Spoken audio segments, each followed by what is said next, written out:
who's going to help us understand exactly what it is. This is about the Cook County Complete Court Census Commission. The census count starts April 1st, and I hope you know what the census is, because we certainly want all of you to know. Jordan Sorrell is the Director of Public Policy and Research for Cook County Commissioner Stanley Moore, a Stan's commissioner from the 4th District. And the census count consultant, the person who knows more than any of these people,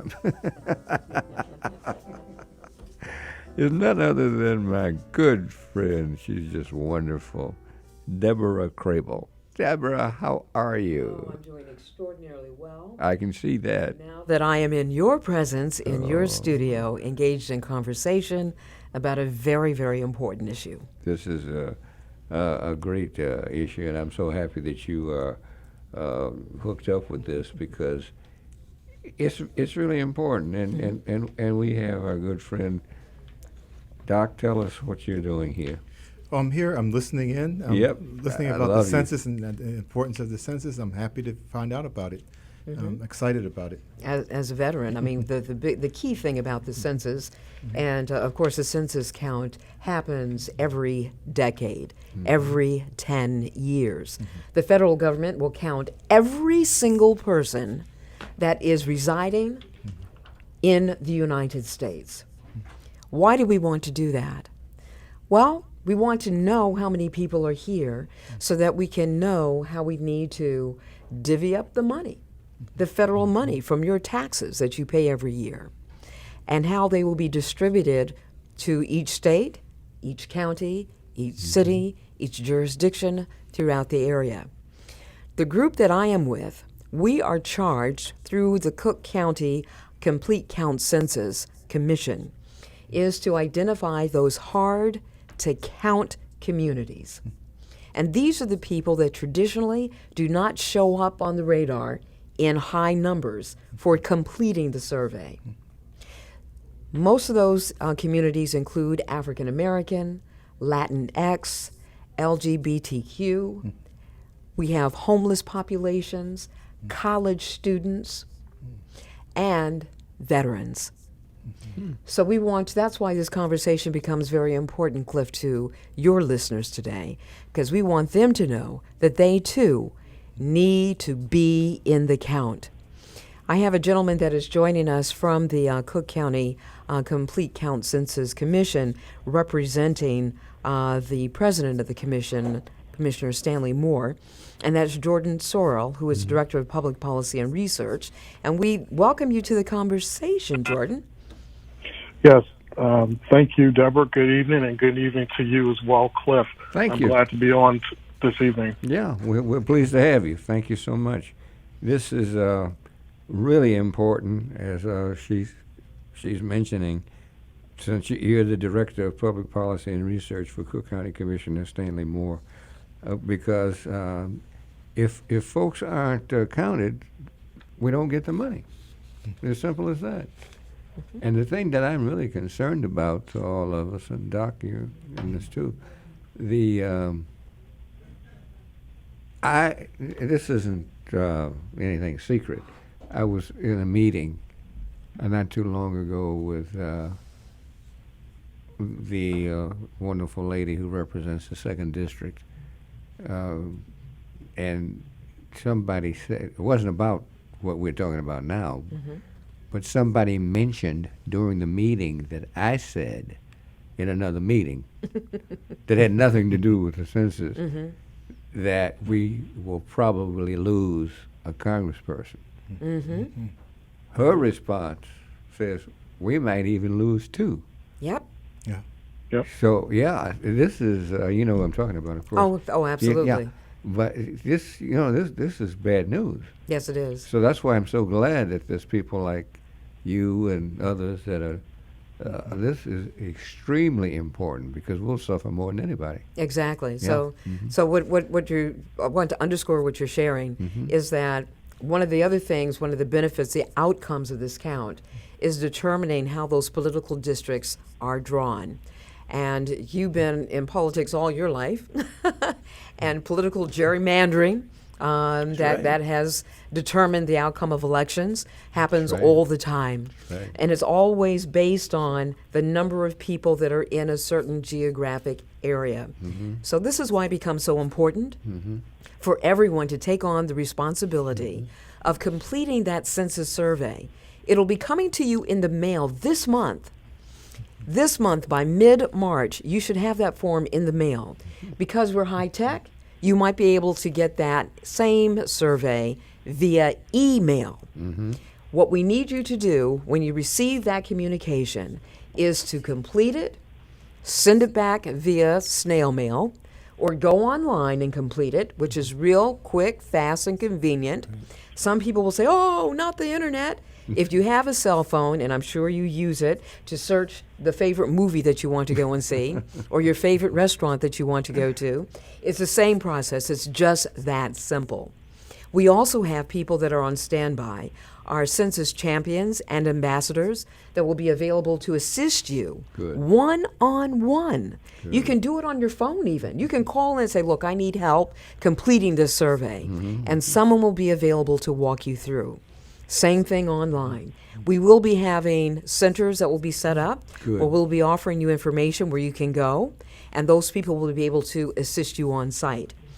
Jordan, jump in here and please share, because I think you have some specific information. And let me just say Go this ahead. before you know, those of us who've been around a while, like me, they tried to do this to us before. The second district. Yes. Yeah, you remember the gentleman? They tried, but we were able to fight that off. Jordan, you probably remember that. We were able to do that, and Sure. yeah, and we need to do the same thing this time. That's for sure. Right. Yeah. And so I'll chime in here. So Sure. the census is probably one of the most important census, not only of this decade, but I would say of our lifetime. So Cook County Commissioner Stanley Moore of the 4th District, who serves as chairman of the Cook County Complete Count Census Commission, along with Cook County Board President Toni Preckwinkle, Cook County Board Commissioners, and others have been taking this a very serious approach to make sure that we have a complete, accurate count as possible. Commissioner Moore is no stranger to the census as well, too. His father, Stanley D. Moore, is the longest-serving, just recently retired employee of the U.S. Department of Commerce, served over 7 censuses with the National Census Bureau, and does the programs that we see today, as Deborah's talked about. So when we go into local communities, when we have our local government partners and others, that was through Commissioner Moore's father, Stanley's leadership, to make sure that we had a complete and accurate count as possible. Because again, our roads, our neighborhood schools, our local businesses, I just heard a commercial about a local business, to our veterans are going to be impacted based on if we have an accurate count or if we don't have an accurate count. And it also can mean, too, who represents us, not only in Washington, D.C., but also in our state house, in our cities, and also in our local communities as well. So having the most complete counts possible, not only for all of our areas, but particularly for Black and brown communities, is vital, because we only have one chance to get this right, and this is why this census is extremely important to do so. Well, you're absolutely correct, and I hope if someone listening has a question, 312-374-8130. You can ask the gentleman right now, Jordan Sorrell, or Deborah Crable, and find out exactly what you need. You can do that now. It's going to be easy. This is what I don't understand. Yeah, Doc? I have a question. Because you were mentioning the homeless population, and of course, a certain percentage of the homeless population are veterans. But how do you actually reach the people who are homeless? And then also there are people who are incarcerated, and right now I know Push had put this big thing out about making sure that they have the right to vote, because many of the people who are incarcerated right now have not been convicted, but they've been in there for 7 years waiting for a trial. And do they have the same right to be counted? Yes, they do. Yeah. Yes. And In those fact, are some of them, pardon me, some of them have been there so long, when they finally do get in front of a judge, they let them go, but they would be gone anyway. Yeah. You know, because they'd been there Right. longer than they should have been. Should have been So, for the yeah. fence. So s- typically, though, what happens with the census is where you are most of the time during the year. On April 1st, you're going to be counted. Oh, So even if you're in prison. Correct. So, Oh, good, for okay. instance, if my cousin is at, or my mentee is in college at U.S. Illinois Champaign, he'll be counted in Champaign, not in his home area on the South Side. Okay. Or a relative that may be incarcerated, they'll be counted where they are.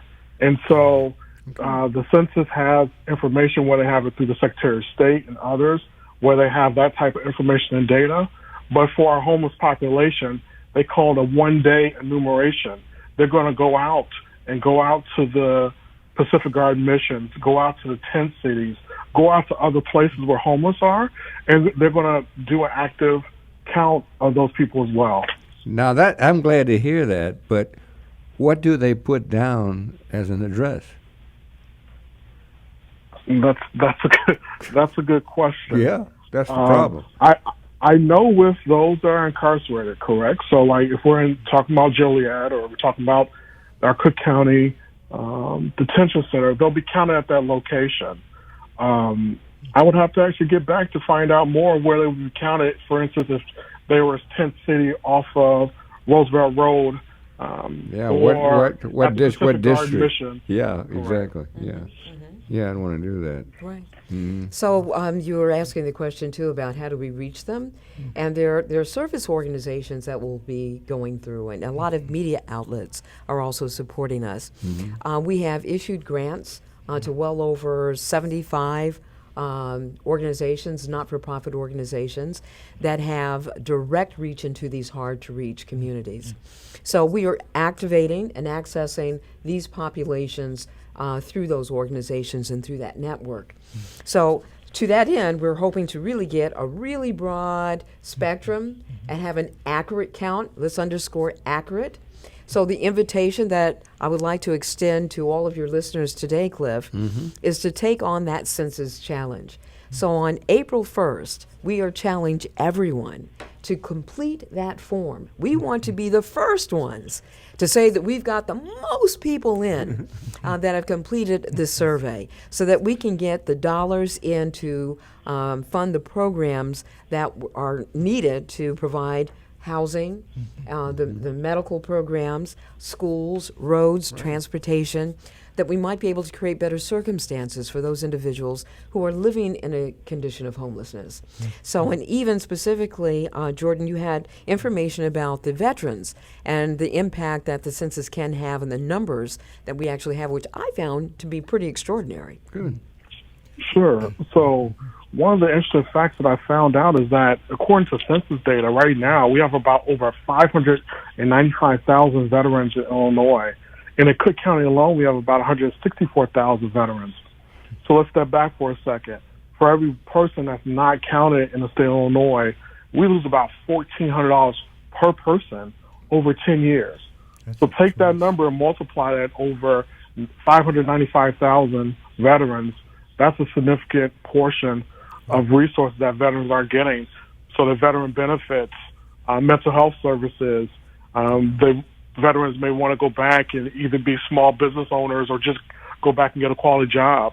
Those are services and dollars that are lost and may not get recaptured if we don't get them accurately counted.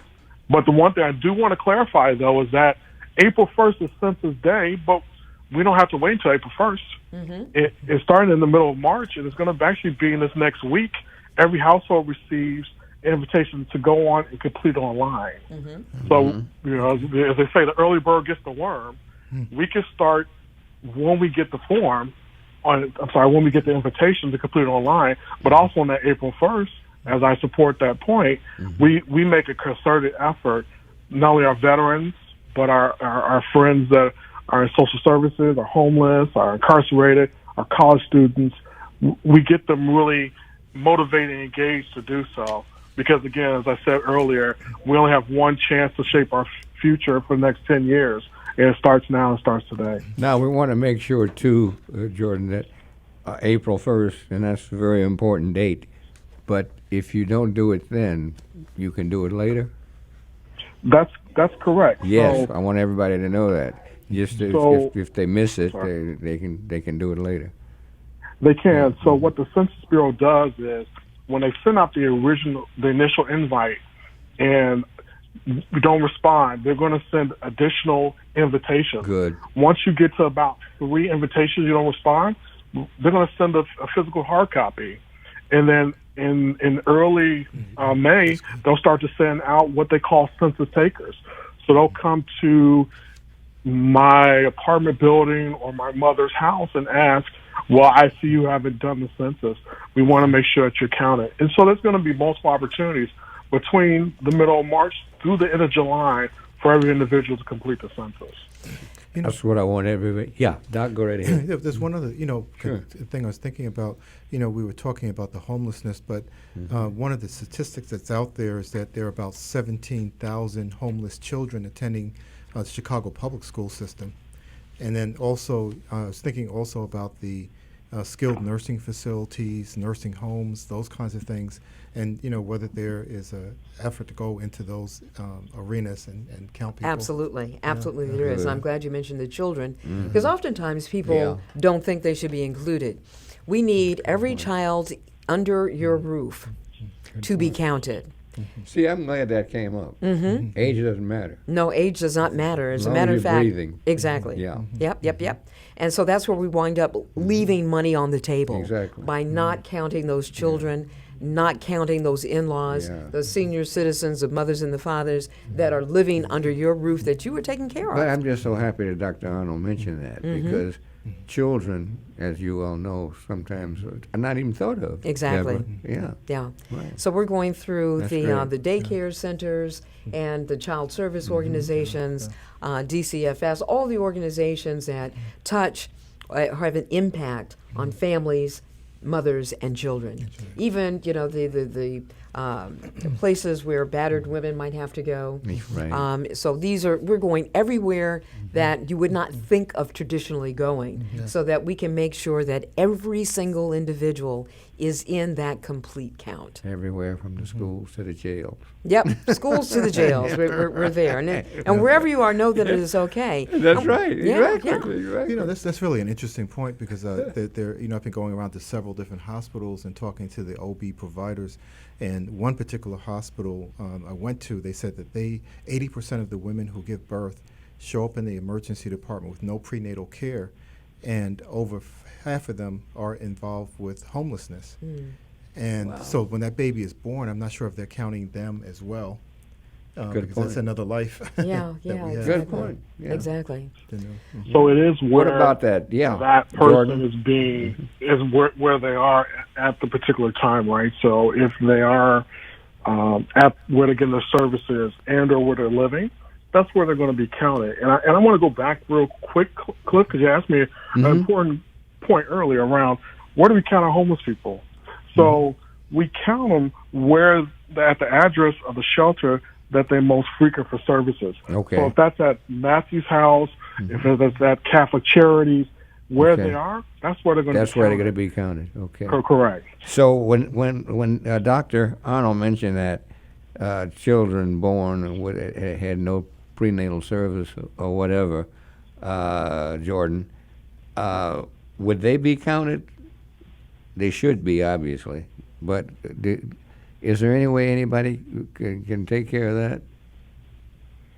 So I think to Jordan? Deborah's point, it's around the outreach and it's around getting to those populations, Yeah. those people that are getting the services to say, we want to make sure that you and your child and whoever else in your family is able to be counted at the particular location. So I think, to Deborah's point, the outreach is a very critical component to do that, because if we don't know it, we may not do it.